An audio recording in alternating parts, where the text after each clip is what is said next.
মুসলিম নারীদের ভিতরে যার মধ্যে হায়া, শরম, লজ্জাবোধ কাজ করবে, ওই নারী তিনটা বিষয় নিজেকে সবসময় হেফাজত করার চেষ্টা করবে। তিনটা বিষয় হচ্ছে, 1 নম্বর হচ্ছে তার মুখ, 2 নম্বর তার চোখ, 3 নম্বর তার দেহ।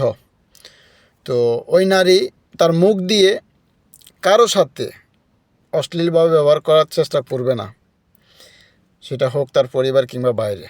এবং দ্বিতীয়, তার চোখ দিয়ে এবং তার হাত দিয়ে তার শরীর দিয়ে কোনোভাবে খারাপ অঙ্গভঙ্গিমা করবে না, তার চোখ দিয়ে খারাপ কোনো কিছু দেখার চেষ্টা করবে না, এবং নিজের দৃষ্টিকে সবসময় সেভ রাখার চেষ্টা করবে। 3 নম্বর তার দেহ।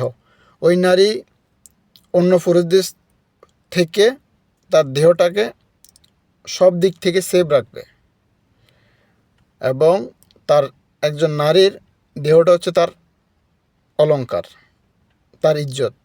তো ওই নারী তার দেহটাকে সবসময় সেভ রাখবে অন্য পরপুরুষ থেকে, সব দিক থেকে।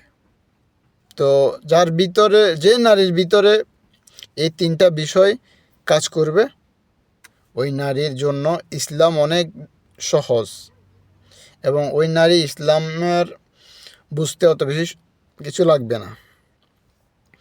তো এই জন্য এই বিষয়গুলো খেয়াল রাখবেন।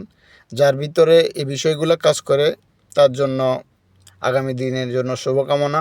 আর যার ভিতরে এখন এগুলা কাজ করে না, তার জন্য আল্লাহর দরবারে ফরিয়াদ করি যেন আল্লাহ আপনাকে হেদায়েত করে এবং এই বিষয়গুলা মেনে চলতে পারেন। এবং যারা নন মুসলিম তারা তো এগুলো বুঝবে না, কারণ আমরা যারা ইসলামে আসছি তারাই আমরা এই বিষয়গুলো বুঝবো। তো দুনিয়ার দিকে নিলে আপনি কিন্তু ইসলাম চলে না। আপনি আমাকে যদি বলেন আমরা আধুনিক হয়ে গেছি, আধুনিকের নাম ইসলাম নয়। ইসলাম হচ্ছে রুলস এবং রেগুলেশন অনুযায়ী চলে, এবং ইসলামের দিক নির্দেশনা যেভাবে আছে ওইটাই চলতে হবে। আপনি আধুনিকের নাম দিয়ে ইসলামে অশ্লীলতা ঢুকাবেন, ওইটা কখনোই গ্রহণযোগ্য নয়। আধুনিক হইছে মানুষ, কিন্তু আপনার দেশে আধুনিক কাপড় কম পরে আপনি যদি বলেন আমি আধুনিক হয়েছি, ইসলাম আধুনিক বলছে, আমি বলবো এটা আপনার ভুল কথা। তো সবাই ভিডিওটা দেখবেন, বোঝার চেষ্টা করবেন। প্রত্যেকটা নারীর জন্য, যারা আমরা মুসলিম পরিবারের সন্তান, এই বিষয়গুলা তাদের মাথায় রাখা অনেকটা প্রয়োজন। তো কথা বলতে গেলে অনেক কিছু।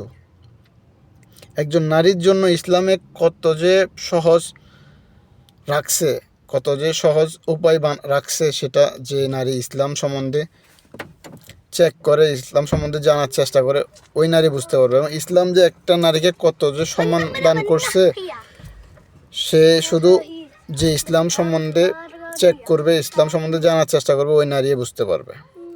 কোরআনে ইসলাম নারীর জন্য যে কতটা সহজভাবে রাস্তা তৈরি করেছে, এটা শুধু যে নারী কোরআন পড়বে এবং বুঝবে, সেটা সে জানবে।